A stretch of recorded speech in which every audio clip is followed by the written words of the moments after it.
嗨，大家好。大家是不是跟我一样，经常刷到很多海外华人 YouTuber、抖音的视频，说必须要存200万，甚至有些美国中产的白领会说，至少要存够$500万才够在美国这边退休。然后每次看完这些视频呢，就会开始怀疑人生，然后觉得如果我不中个彩票的话呢，我这辈子都不可能退休了。嗯，那么大家可能想听一下我男友，这个10年之内肯定要退休，但是又没存什么退休金的人是怎么回答这个问题的？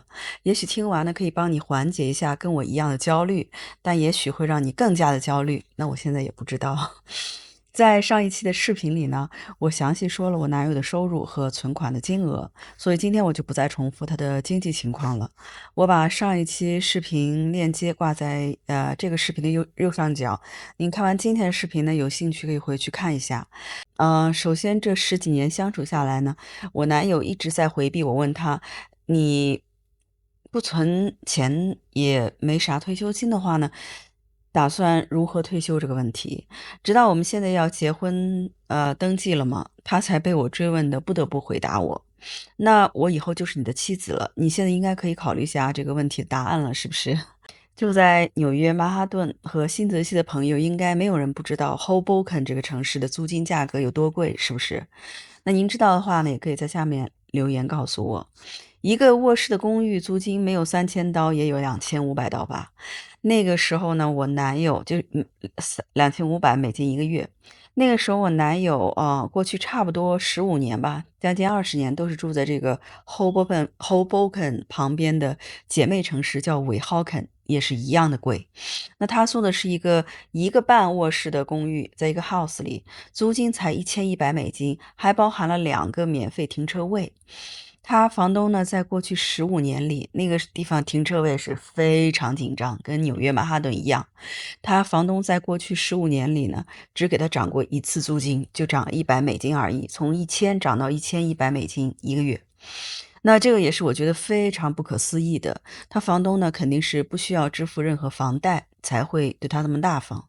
因为我男友呢一直按时付房租，所以可能他房东比较喜欢他这个租客，所以不太想给他涨租。他说如果不是要跟我结婚了，他肯定会一直在这个位置好、跟曼哈顿仅一河之隔、租金又便宜的房子里呢，一直住到老。他绝对会搬家的。所以他养老的住房问题呢，也就解决了。大家知道，美国人平均住房开支租金呢，占所有生活花费的35%左右，特别是在新泽西，房价、生活费、税都那么贵的一个州。那他现在要跟我结婚，搬来跟我同住了吗？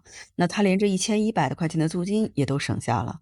我有要求他付我所住的阁楼的电费。那好，那么还有65%他的生活花费呢？美国人的平均 Social Security 社安金每月有$1200到$1800左右吧，当然看你是62岁开始还是67岁开始领了。因为我男友呢，他21岁就开始参加工作开卡车，所以包含他收入再低年薪就只有3万的那些年份呢，他退休时肯定工作报税也是报够了38年最低的 W2 工资了。我男友看不起1099的工作，所以他这一辈子主要都是在找 W2 的工作。大家都知道 W2 工作呢是拿社安金的保障，那么咱们开 Uber 报1099的社安金呢是很少，甚至多数人其实是完全拿不到社安金的。那这也回答了很多网友之前问我的，为什么我当年自己开办的卡车拖车公司却不聘请我自己的男友来当司机这个问题了。因为我的公司给我的司机发出的是1099的工资，我男友他根本就看不上呀，所以他不肯来给我这个小卡车公司来开卡车。那么假设我男友62岁退休吧，假设他拿个平均社安金1500到$1600每个月吧。关于社安金2030年就全部用完这个说法，我男友是不相信的。他说他从小就听大人们整天这样说，他都已经听了40年了，要用完呢，早就该用完了。他说他之前那个被兼并的大公司和他现在工作的这个公司呢，每月都分别有那么点儿退休金给他，但他都不知道具体是多少钱，也不知道能领多少年。那我就假设他每个公司每个月给他$200退休金，领到他能去世为止吧。那么也就是说，我男友每月社安金1600，再加2笔小退休金400，每月总共能发$2000左右。那我男友呢，甚至不知道 Roth IRA 是个什么东西，那么他当然也就不可能去存了。那么他 401k 里呢，总共目前有1万块钱，可能都不到。那他退休前还得先报税，所以这个 401k 呢，我也就忽略不计了。那我就问我男友，OK，即使你不愁退休住房问题了，你现在公司医保条件也不错，所以退休你也能享受 Medicare，跟别人花费差不多，正常的医保月费，所以医保你也不用太担心。多说一句呢，我男友觉得我嫁给他对我的好处是，他们公司的医保呢，作为合法妻子，我也能够享受。只不过每次去急诊室呢，我和他都得先交$500啊。所以我问他现在，但在新泽西生活费那么贵的州，每月$2000也不够你一个人除住宿之外的其他花费，对不对？我谷歌了一下，新泽西平均退休后每月每人4500到$5000，也只能够维持基本生活开销而已。那假设我男友永远不愁住房问题了，也不愁医保问题，那么他每月$5000的开支的35%算是解决了，那他也还差每月大约$3500左右。这个是包含他要交的医保的。那这$3500再减去他每月可以领到的总共$2000，税完金再加一点的退休金，那他每月也还差$1500才够维持美国新州最低的生活标准，对不对？那关于这个问题，我男友是这么回答的。首先，他的零首付款的车贷呢，还有3年左右就全部还完。他有不到2万的信用卡债务，肯定退休前也会全部还完。所以他退休的时候是没有任何债务的，不像我还有房贷。虽然我很想旅游，但是我男友呢，他对旅游完全不感兴趣。他觉得全世界只有美国是最安全的。因为他是卡车司机，所以美国多数州呢，他也都早已经去遍了。再一个，他觉得夫妻开销呢，肯定比一个人要节省。跟我结婚后呢，两人花费并不是每月5000加5000等于$10,000。而我又谷歌搜索了一下呢，新泽西夫妻两人的最低退休花费其实确实不是每月$10,000，而是每月两人加起来$7000左右。那7000是包含住房花费的。我们两个是没有这个住房花费的。那么确实呢，两人一起生活费呢，要比一个人省不少，对不对？那么特别是我们两个，呃，假设我们有房贷的话是没有住房花费的，退休时。那么确实两人一起的生活费呢，要比一个人省不少，对吧？特别是我们两个不打算要小孩儿，所以他个人每个月缺口的$1500，可能实际只缺少500到$1000，那么甚至有可能就完全够他花了。毕竟他退休时，我有可能还在全职的开 Uber，还要开很多年，或者还在刷盘子刷很多年。那我远远还不到退休的年龄，我可能就能替他补上这个缺口了，是不是？这就是我男友为什么认为我说很多在美国生活的人呢，都认为要存够100-200万美金，甚至$500万才能在美国退休，他认为都是在瞎扯淡。当然了，我认为我男友他说不需要存款，就每月$400退休金就够他退休了，也绝对纯属是他在瞎扯淡，在糊弄我。但是呢，我还是要尊重他的分析，对不对？毕竟过去10几年他都不肯正面回答我这个问题，如今他终于肯告诉我他的真实想法，那我当然得表示尊重，对不对？所以我就问他，那假设我们以后感情不好，分居了，只是假设哈，那当然你还是有我的免费住房。那么因为婚前协议里我已经保证他可以免费住一辈子了，是不是？但分居你就没有我跟你分担生活费，那你每月还是要少$1500生活费，那你是打算怎么办呢？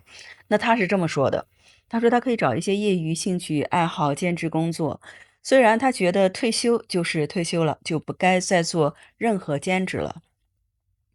他以前还做过卡车那个教师的工作，就是培训卡车司机的工作啊，他也可以退休后去做这样的兼职。那我就问他，那你觉得如果投资呢？比如国债、CD 高息存款拿利息，他觉得退休前我就问他，你觉得退休之前你得存多少钱吃利息才够弥补你这每个月缺少的1500美金呢？那我男友说，那存20到30万美金是绝对够他活到90岁的了。好了，那我不知道你听完我男友对于华人经常挂在嘴边的是否需要存200-300万美金才能在美国退休的独到见解以后呢，你是更加焦虑了呢，还是觉得好吧，这也能算叫退休规划吗？你可以在视频下面留言告诉我。我父母在去世前呢，在国内是都有点退休金，不过每人就是每月1000到2000人民币左右吧。但他俩呢都没能够活到享受退休的年龄，就已经都去世了。而且他俩呢在突然得病去世之前呢，身体一直都是非常健康，非常好的。对，大家对于我男友呢，根本无需任何存款就能在纽约退休的说法，可能是觉得很不可思议。但是我觉得明天和意外，不知道哪个会先到。珍惜已经拥有的，比如说我们有健康的身体啦，和有些人很幸运，至今没有背负任何的贷款啦。我倒真希望，我倒真希望我自己呢，能像我男友一样。活在当下，无忧无虑，不用再为金钱发愁。不知道大家发现没有，在美国的任何一个州，退休前呢，先解决永远的住房问题或者租房问题，真的是退休的关键。即使退休之前，美国年轻人的住房的租房开支呢，也已经占了全部收入的近一半，占了他们全部收入的一半。特别是低收入的美国打工族。那么下次呢，咱们可以聊一聊，如果我9年前没给我爸妈在美国新泽西买我们的第一套迷你小房子，那作为已经开了7年的 Uber 的低收入又没有存款的纽约司机呢？今天让我没有首付款，从头再来的话，我会如何解决我自己的住房或者是买房这个问题？今天是11月11号，2025年。今天总共开车5个半小时，Lyft 是34.9块收入，然后 Uber 的收入是72.4块。今天因为我男友不小心把我那个驾照当成他的给拿走了，所以我只能等到他下班才能开车，所以那你也可以看一下我上一期关于我男友卡车司机工作收入和我们结婚全部花费的视频，记得订阅。那么我们下次再见。